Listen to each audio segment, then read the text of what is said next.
Hello students, आज हम study करते हैं elastic collision in one dimension. Elastic collision in one dimension से पहले इलास्टिक कोलिजन हमने आपको सिखा दिया है, तो सबसे पहले समझते हैं व्हाट इज इलास्टिक कोलिजन। दोबारा से एक ऐसा कोलिजन जिसमें मोमेंटम और काइनेटिक एनर्जी दोनों सिस्टम का कंजर्व रहे। क्या क्या कंजर्व रहे?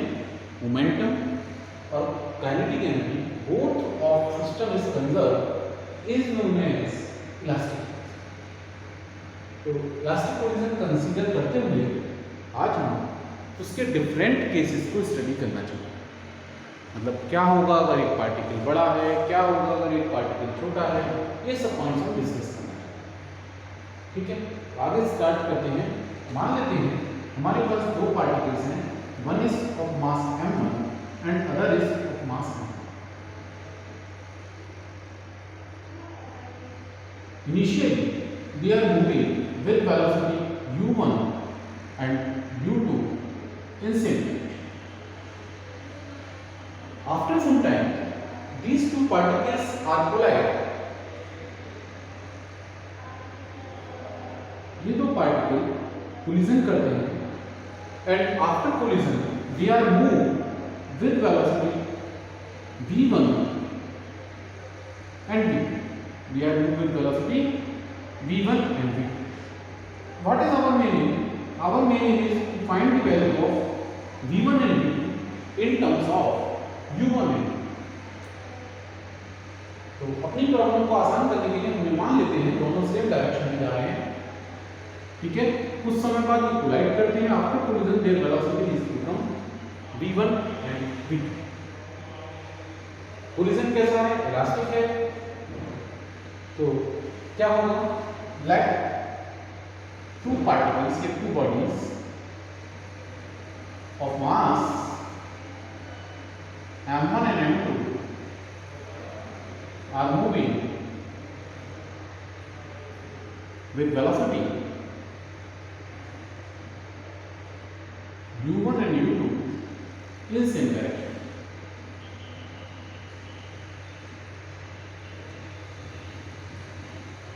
ठीक है,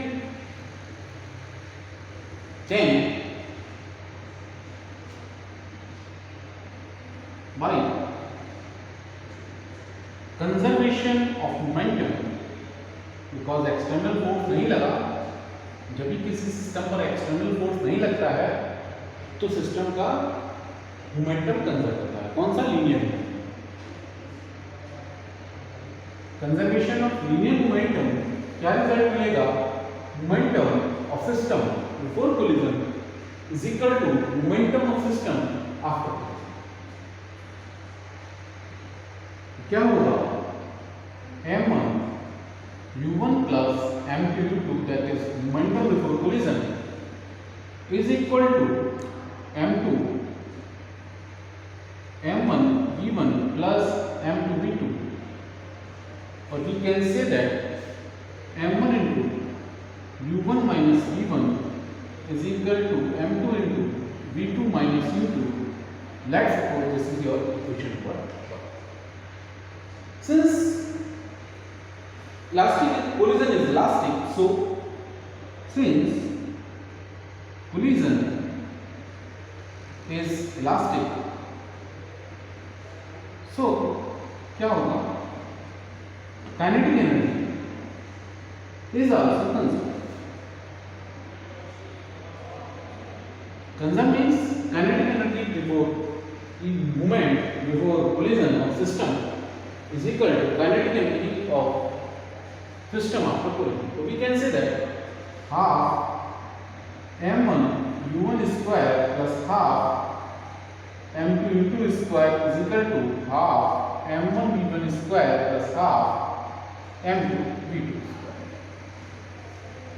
or we can say that m1 into u1 square minus v1 square is equal to m2 into v2 square minus u2 square। That's this is your equation। ठीक है, अब जब दो इक्वेशंस को रीअरेंज करेंगे बस में, तो हमारे पास क्या रिजल्ट निकल के आएगा? हमारे पास v1 की वैल्यू u1 के टर्म्स में और v2 के टर्म्स में आ जाएगी। इसी तरह से v2 की वैल्यू भी इसके टर्म्स में आ जाएगी, u1 u2 और m1 m2 के टर्म्स में आ जाएगी। तो after simplify, this is the part of mathematics, इसमें आप मैं सॉल्व नहीं कर रहा हूँ, मान के चल रहे हैं कितना सॉल्यूशन बच्चे जानते होंगे। After simplify, simplify equation 1 and 2, क्या रिजल्ट मिलेगा? वो रिजल्ट मैं लिख रहा हूं। ये सिंप्लीफाई आप करिएगा, अगर नहीं होता है सॉल्व सिंप्लीफाई आप नहीं कर पाते हैं तो आप हमें कमेंट में लिख के बताइएगा कि ये इक्वेशन सिंप्लीफाई नहीं है, ठीक है। रिजल्ट मैं लिख रहा हूं, क्या रिजल्ट आएगा? The result is come as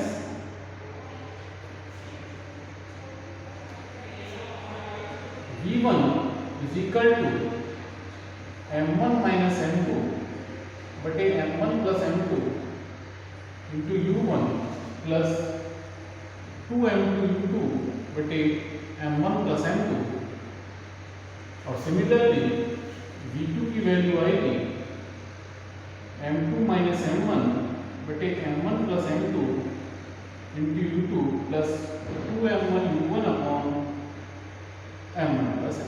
These are two important conclusions. These are two important conclusions which are observed after we simplify the equation of conservation of momentum and conservation of kinetic. अब हम इसके different cases को study करते हैं जो अच्छे हैं, important हैं टू अंडरस्टैंड।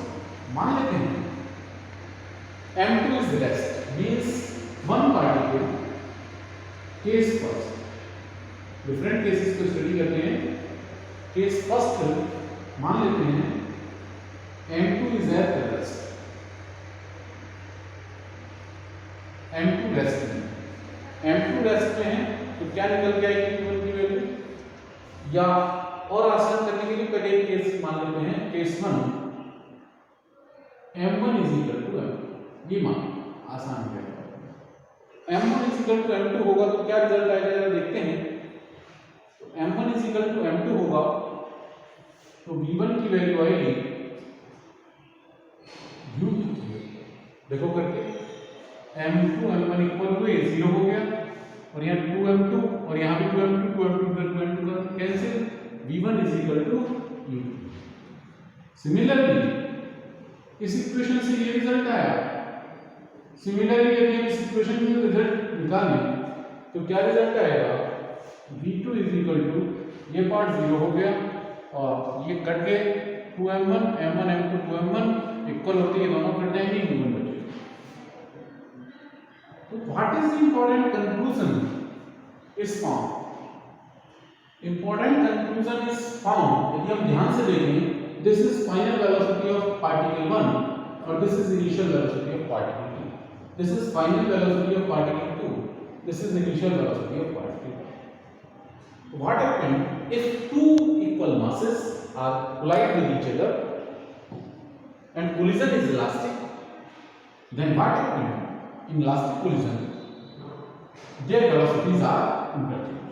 क्या result निकला, if two particles of equal masses are elastically collide in one dimension,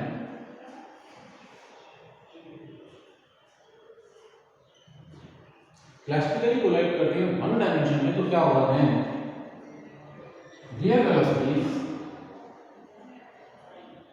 are interchanged, their velocities are interchanged। Note करिए, उनकी वेलोसिटी इंटरचेंज हो जाएगी अगर पार्टिकल्स का मास इक्वल, ठीक है। और सेकंड केस को स्टडी करते हैं, नोट कर लीजिए इतना case.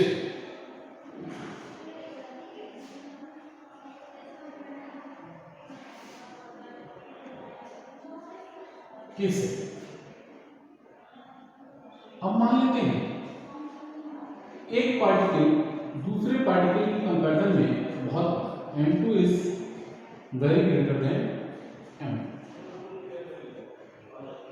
m2 is very greater than m1, तो क्या होगा ध्यान से देखिए,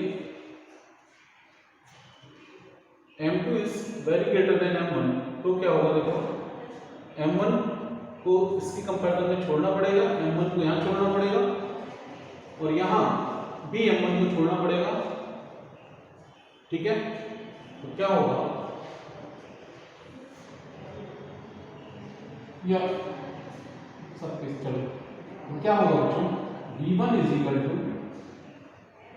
minus m2 upon m2 u1 plus 2 m2 upon m2 ही रह गया नीचे, u2 m2 से m2 कैंसिल हो गया, v1 is equal to minus u1 plus u2, ठीक है। अब इसमें दूसरा सब केस, जो पार्टिकल बहुत बड़ा है, बाई चांस इनिशियली वो रेस्ट में हुआ, तो क्या होगा, if heavy particle is in rest, heavy particle is in rest initially, तो क्या होगा, u2 becomes 0 and v1 किसके इक्वल हो जाएगा, माइनस u1। मतलब कहने का है, कोई छोटा पार्टिकल एक बड़े पार्टिकल से टकराता है और वो बड़ा पार्टिकल रेस्ट में है और कोलिजन परफेक्टली इलास्टिक है, तो वो छोटा पार्टिकल उसी स्पीड से बैक बाउंस हो जाएगा, मींस वापस आ जाएगा, डायरेक्शन चेंज हो जाएगी मगर स्पीड वही है, ठीक है। फॉर एन एग्जांपल, आप दीवार पे बॉल मारते हैं और बॉल क्या है, एक बड़ा पार्टिकल है, सॉरी बॉल जो है एक बड़ा पार्टिकल है और जो भाग की आपकी गेंद है वो छोटा पार्टिकल है, बड़ा वाला पार्टिकल रेस्ट में है, छोटा वाला पार्टिकल हम उस पर स्ट्राइक करते हैं, मारते हैं, तो क्या होगा, वो बैक बाउंस हो जाता है छोटा वाला पार्टिकल। अगर परफेक्टली इलास्टिक कोलिजन है तो उसकी वेलोसिटी का मैग्नीट्यूड सेम रहेगा, मींस 10 मीटर पर सेकंड से अपने बॉल मारी है तो 10 मीटर पर सेकंड से बॉल वापस आ जाएगा, ये नोट कर लीजिए, ठीक है। तो नोट कर लीजिए, एक पार्टिकल हैवी है और हैवी पार्टिकल रेस्ट में है, तो velocities are back bounce, means particle back bounce वापस, ठीक है, नोट कर लीजिए। अब दूसरा case, m2 is greater than m1। अब मान लें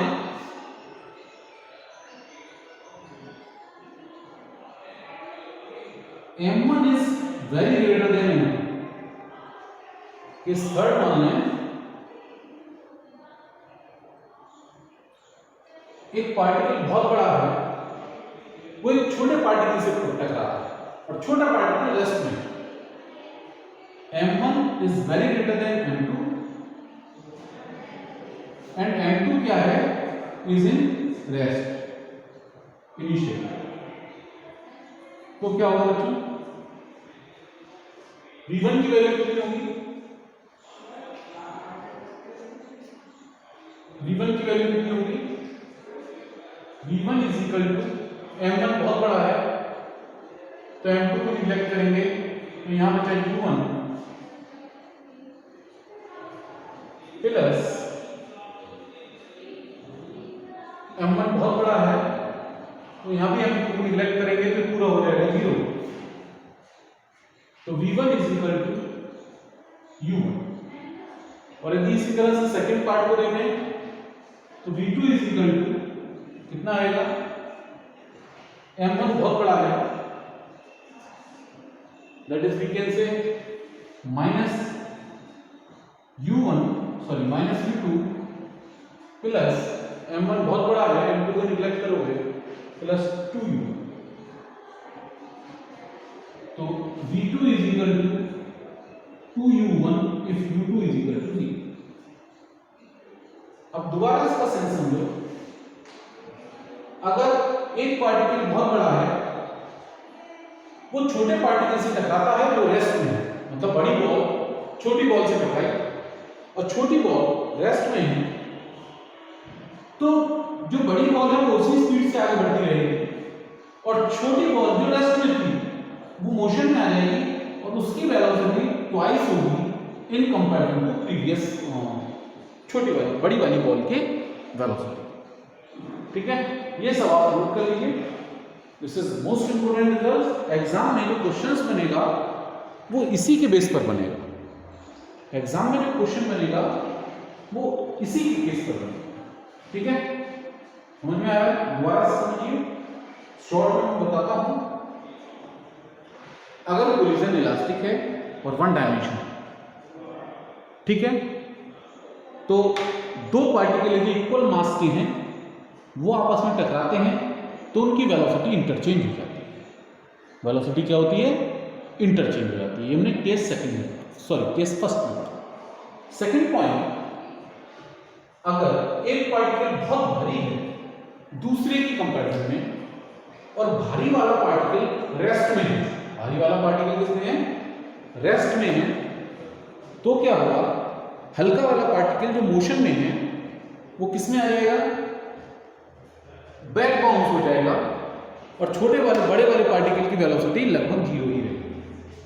ठीक है, और वो छोटा वाला पार्टिकल उसी स्पीड से वापस आ जाएगा। कंडीशन इलास्टिक कोलिजन होना चाहिए। थर्ड पॉइंट, अगर एक हैवी पार्टिकल एक छोटे पार्टिकल से टकराता है और ये मान लो छोटा पार्टिकल रेस्ट में है, तो क्या होगा?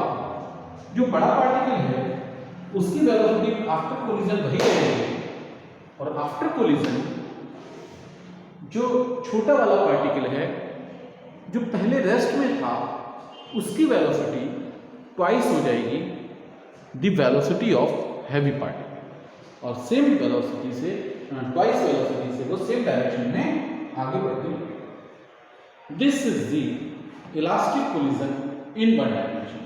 ये दो इक्वेशंस आपको सॉल्व करके देखनी है।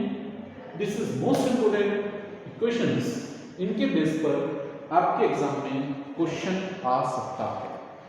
ये इक्वेशंस आपको आनी चाहिए। डिफरेंट केसेस वो दे देगा कि आप प्रूव कीजिए कि ऐसा होता है। ठीक है, तो ये आप नोट करिए। This is most important points for elastic collision in one dimension. ठीक है, नेक्स्ट टाइम हम थोड़ा सा स्टडी करेंगे इलास्टिक कोलिजन इन 2 डायमेंशन। ठीक है, आज इतना ही। नोट करिए सारे पॉइंट्स। ओके बेटा।